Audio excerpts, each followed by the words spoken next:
ایران کشوری با اقلیم گرم و خشکه که همیشه با مشکل کم آبی مواجه بوده، اما در دهه‌های اخیر عواملی مثل گسترش شهرنشینی، توسعه کشاورزی و صنعت و البته تغییرات آب و هوایی دنیا باعث شده این کم آبی تبدیل به بحران جدی بشه. در کشورهای پردرآمد دنیا 60% آب صرف بخش صنعت میشه، 30% صرف کشاورزی و 10% هم صرف شرب یا همون استفاده مردم شهر.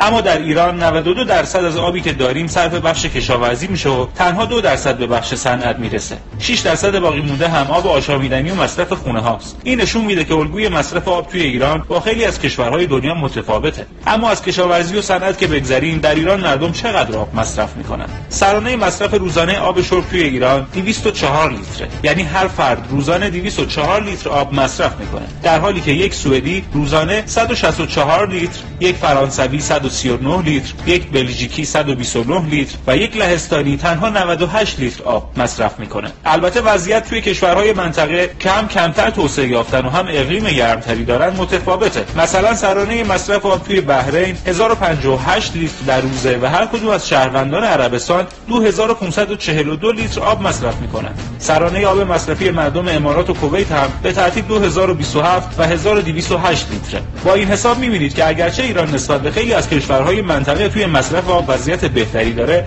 اما نسبت به کشورهای دیگه دنیا سرانه مصرف آب توی کشور ما بالاست. پیش بینی میشه که توی 15 تا 30 سال آینده ایران یکی از 45 کشوری باشه که به خشکسالی شدید و بحران جدی آب دچار میشه. بحرانی که نشونه‌های اون از همین حالا پیداست و دست کم 300 شهر کشور وارد فاز تنش آبی شدن. و اگر مراقب مصرفمون نباشیم، ممکنه زودتر از موعد آینده‌ای که برای منابع آبی کشورمون پیش بینی شده برسیم. برای اینکه مصرف آب رو کمتر کنیم، لازم نیست کارهای سخت و پیچیده‌ای انجام بدیم. فقط با رعایت چند نکته مصرف آب تا حد زیادی کم میشه. موقع مسواک زدن، ظرف شستن یا شستشوی سر و بدنتون توی حموم شیر آب رو باز نذارید. زمان حمومتون رو کوتاه کنید و حداکثر به 15 دقیقه برسونید. توی دستشویی سیفون نکشید و به جاش از خوشبو کننده استفاده کنید. اگر شیرالات خونه چکه میکنه، اونا رو تعمیر یا تعویض کنید.